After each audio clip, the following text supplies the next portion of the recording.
여러분 안녕하십니까?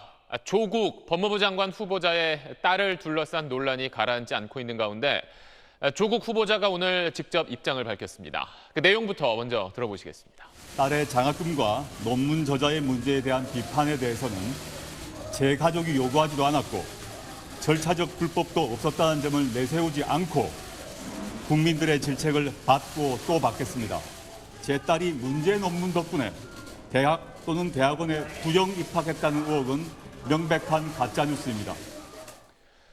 네, 이렇게 조국 후보자는 의혹을 강하게 부인했는데 저희 취재팀은 조국 후보자의 딸이 제1저자로 참여했던 논문에 심각한 문제점이 있다는 사실을 더 확인했습니다.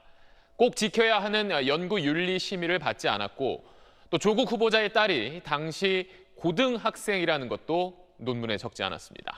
먼저 노유진 기자입니다. 지난 2009년 대한병리학회지에 실린 논문입니다. 이 논문은 조 씨가 고등학교 때 작성한 논문으로 아이들의 혈액 샘플을 채취해 실험한 겁니다.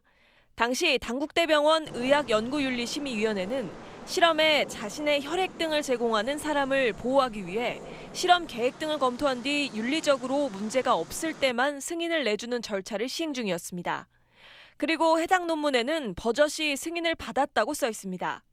그런데 혈액처럼 사람으로부터 얻은 유래물을 연구할 때 지켜야 할 연구 심의를 받지 않았다는 사실이 SBS 취재 결과 확인됐습니다.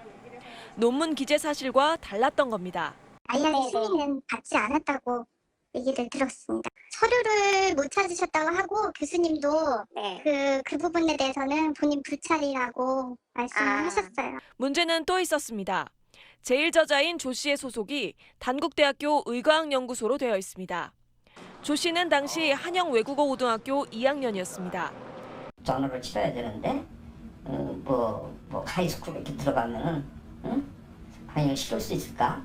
이런 거에 대한 의문점이나 걸 제시할 수가 있을 가능성이 있기 때문에 제가 안 넣었죠. 단국대학교 윤리위원회는 내일 제1저자 자격 문제와 연구윤리 문제 등을 조사하는 첫 연구윤리위원회를 엽니다. 이처럼 연구진이 연구윤리의 기초마저 지키지 않을 만큼 문제가 있었고 그게 고교생을 제1저자로 등재할 만큼 무감각한 결과로 이어졌다는 비판이 나옵니다. SBS 노유진입니다.